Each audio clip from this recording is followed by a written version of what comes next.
Larry Ellison, the abandoned child who became a tech empire. This is Larry Ellison.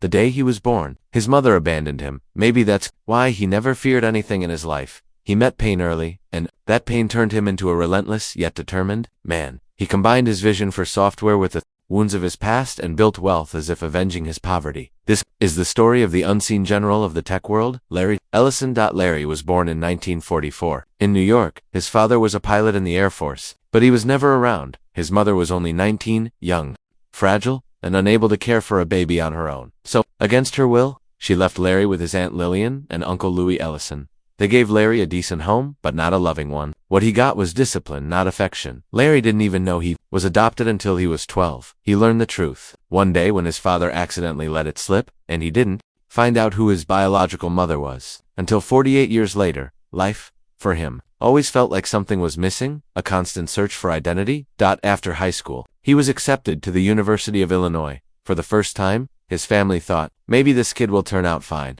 But Larry had a short attention span. He rarely finished what he started. Still, he was smart. Different. It was there that he discovered programming. The first time he saw his own code running on a screen, he was mesmerized in that moment. His life changed direction, though he didn't realize it yet. Everything was going fine. Until his second year, the woman who raised him, his Aunt Lillian, passed away. That loss shattered Larry's world. Just days before finals week, he dropped out of college and went back to Chicago. He fell into a deep depression. No one could motivate him. His father didn't support him either. He constantly tore him down. You'll never be anything. You're not even that smart. Larry heard that sentence almost every day. At some point, he couldn't take it anymore. He wanted to run away, maybe from home, maybe from life itself. And finally, he moved west to California, the land of dreams, where no one really cares who you are. He was determined to start over at first. He made a living doing small tasks at IBM. At the time, IBM was the heart of the software world. For Larry, this was the first big opportunity life had handed him. He wrote code, built systems, solved problems, but more importantly, he was discovering himself. After a while, he got married, but it didn't last long. His wife wanted stability, but Larry's mind was always buried in code. He wasn't built for an ordinary life. Over time, he grew bored at IBM. He wanted to challenge himself with something bigger. Eventually, he joined a small company working on a major project for the CIA. The project's name? Oracle. The goal was to create a system that could organize and relate millions of pieces of data, something considered impossible at the time. Larry worked day and night to make it happen, often putting in 12 to 13 hours a day. Eventually, they succeeded, but the company simply delivered the software to the CIA and took the money.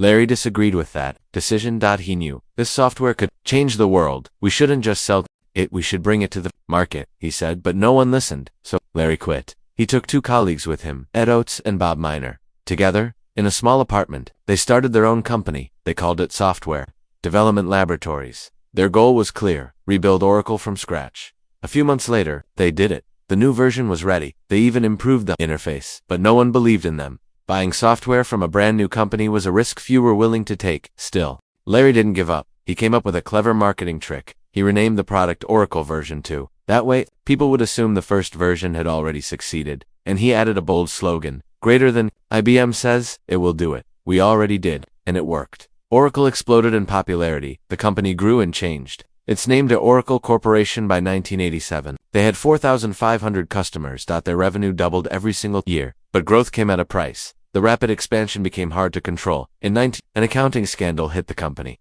Oracle was on the brink of bankruptcy. Larry knew what he had to do: a radical cleanup. He overhauled the management team and rebuilt the company from the ground up. He created a ruthless culture where only the best could survive. If you didn't hit your target, you didn't stay. And the result? Oracle was reborn. Their new release, Oracle 7, dominated the market. The company expanded, bought competitors, and diversified its products. Not just databases anymore: billing, payroll, human resources, and more. Larry had saved Oracle from collapse and brought it back to the top. Over time, he became one of the richest people in the world. Private jets, yachts, mansions, but one thing never changed: control. He always managed Oracle with his own hands. And even today, he hasn't stopped. He's still investing in future technologies, especially artificial intelligence and medicine. AI could be the key to curing cancer, he says. And when that comes from Larry Ellison, it somehow feels possible. The boy who was once abandoned at birth is now the man commanding billions of data points across the globe. And maybe his story reminds us of one simple truth: life might abandon you, but as long as you don't abandon yourself, you still get to write the ending.